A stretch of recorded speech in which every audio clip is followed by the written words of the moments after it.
Welcome और welcome back to my channel BA semester 4 economics से important long ਤੇ short discuss ਕਰਾਂਗੇ ਕਿ ਕਿਹੜੇ ਇੰਪੋਰਟੈਂਟ ਕੁਐਸਚਨ ਨੇ ਜਿਹੜੇ ਪੇਪਰ 'ਚ ਆ ਸਕਦੇ ਨੇ। ਇਸ ਤੋਂ ਇਲਾਵਾ ਮੇਰੇ ਚੈਨਲ ਦੇ ਉੱਤੇ ਹੋਰ ਵੀ ਕਾਫੀ ਸਾਰੇ ਸਬਜੈਕਟਸ ਦੀਆਂ ਤਿਆਰੀਆਂ ਚੱਲ ਰਹੀਆਂ, ਸੋ ਚੈੱਕ ਆਊਟ ਜ਼ਰੂਰ ਕਰਿਓ ਅਤੇ ਦੱਬ ਕੇ ਸ਼ੇਅਰ ਕਰਿਓ ਚੈਨਲ ਨੂੰ BA ਸਮੈਸਟਰ 2, 4 ਅਤੇ 6 ਦੇ ਵਿਦਿਆਰਥੀਆਂ ਦੇ ਨਾਲ।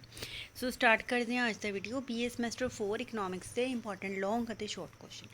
ਫਸਟ ਕੁਐਸਚਨ ਹੈ, ਐਗਜ਼ਾਮਿਨ ਲਿਕੁਇਡਿਟੀ ਪ੍ਰੈਫਰੈਂਸ ਥਿਊਰੀ। ਤਾਂ ਲਿਕੁਇਡਿਟੀ ਪ੍ਰੈਫਰੈਂਸ ਥਿਊਰੀ ਯਾਨੀ ਕਿ ਤਰਲਤਾ ਤਰਜੀਹ ਸਿਧਾਂਤ ਦੇ ਬਾਰੇ ਲਿਖੋ। ਇੰਪੋਰਟੈਂਟ ਕੁਐਸਚਨ ਹੈ, ਹਮੇਸ਼ਾ ਪੇਪਰ 'ਚ ਪੁੱਛਿਆ ਜਾਂਦਾ। 2-3 ਪੇਪਰਸ ਮੈਂ ਦੇਖੇ ਨੇ, ਸੋ ਉਹਦੇ ਵਿੱਚ ਇਹ ਪੁੱਛਿਆ ਗਿਆ ਸੀਗਾ। Explain money types and role. ਤਾਂ ਮਨੀ ਦੀਆਂ ਟਾਈਪਸ ਕੀ ਹੈ, ਰੋਲ ਇੰਪੋਰਟੈਂਸ ਕੀ ਹੈ। ਸੋ ਮੁਦਰਾ ਦੀਆਂ ਕਿਸਮਾਂ ਅਤੇ ਮਹੱਤਵ ਦੇ ਬਾਰੇ ਲਿਖੋ। ਉਸ ਤੋਂ ਬਾਅਦ ਹੈ ਮੋਨੇਟਰੀ ਪੋਲਿਸੀ। ਤਾਂ ਮੋਨੇਟਰੀ ਪੋਲਿਸੀ ਯਾਨੀ ਕਿ ਮੁਦਰਕ ਨੀਤੀ ਕੀ ਹੈ। Tools use to control inflation.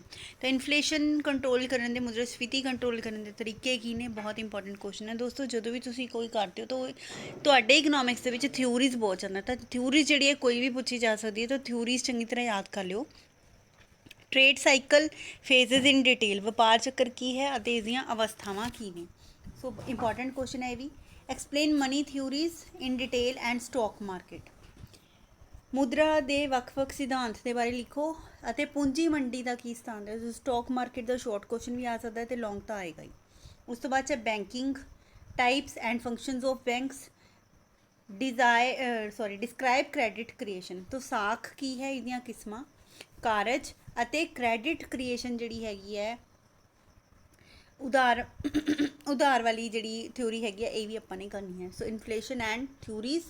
ਮੁਦਰਾਸਫੀਤੀ ਦੇ ਸਿਧਾਂਤ ਕੀ ਨੇ। Explain cost push and demand pull of inflation. So ਲਾਗਤ ਧੱਕਾ ਮੰਗ ਖਿੱਚਦੀ ਮੁਦਰਾਸਫੀਤੀ ਦੇ ਵਿੱਚ ਕੀ ਜਿਹੜਾ ਹੈਗਾ ਇਹਦਾ ਯੋਗਦਾਨ ਹੈ, ਇਹਦੇ ਬਾਰੇ ਆਪਾਂ ਲਿਖਾਂਗੇ। ਸੋ ਫਿਸਕਲ ਪਾਲਿਸੀ ਕੀ ਹੈ, objectives and instruments. So fiscal policy ਦੀ ਵਿੱਤੀ ਨੀਤੀ, ਉਦੇਸ਼ ਅਤੇ ਇਹਦੇ ਸੰਦ ਕਿਹੜੇ ਨੇ, ਸਾਧਨ ਕਿਹੜੇ ਨੇ, ਆਪਾਂ ਨੇ ਕਰਨੇ ਨੇ। Define different theories of international trade. ਵਿਦੇਸ਼ੀ ਵਪਾਰ ਦੇ ਵੱਖ-ਵੱਖ ਸਿਧਾਂਤਾਂ ਦੇ ਬਾਰੇ ਲਿਖੋ। Explain widow on developing nations. So WTO world trade organisation ਜਿਹੜੀ ਹੈ, ਡਿਵੈਲਪਿੰਗ ਨੇਸ਼ਨਸ ਦੇ ਵਿੱਚ ਕਿੱਦਾਂ ਜਿਹੜਾ ਉਹਦਾ ਸਥਾਨ ਹੈ।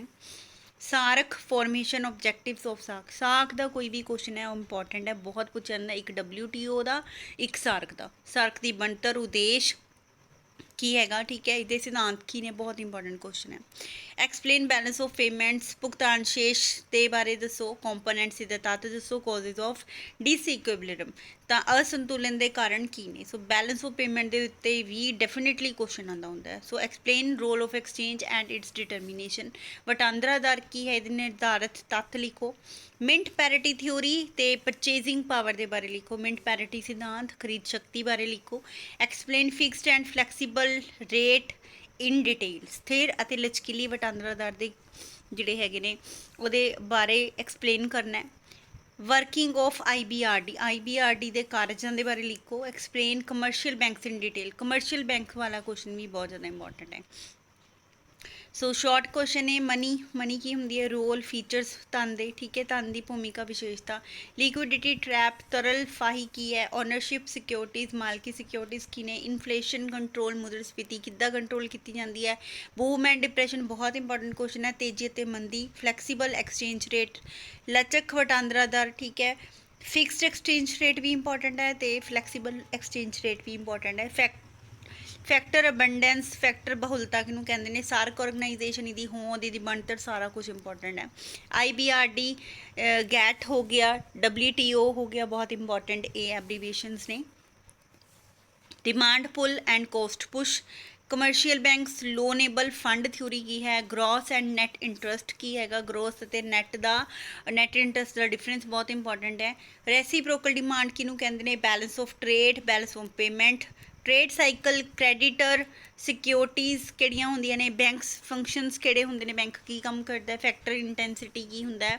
Balance of payment, disequilibrium. Equilibrium ਵੀ ਇੰਪੋਰਟੈਂਟ ਹੈ, ਡਿਸਇਕੁਇਬਿਲਿਟਮ ਵੀ ਇੰਪੋਰਟੈਂਟ ਹੈ। ਵਰਲਡ ਬੈਂਕ ਕੀ ਹੈ, ਠੀਕ ਹੈ, ਵਰਲਡ ਬੈਂਕ ਕੀ ਕੰਮ ਕਰਦਾ। Stock market, corporate bond market ਜਿਹੜੀ ਹੈ, ਬਹੁਤ ਇੰਪੋਰਟੈਂਟ ਚੀਜ਼ਾਂ ਨੇ। So IMF, IBRD, near money, capital market, net and gross terms of trade, inflationary gap, ਬਹੁਤ ਇੰਪੋਰਟੈਂਟ ਕੁਐਸਚਨ ਹੈ। Floating foreign exchange market, holding liquidity, recovery and recession. So recession and recovery बहुत important है। So physical policy, monetary policy, rate of exchange, mint parity theory बहुत important short terms है।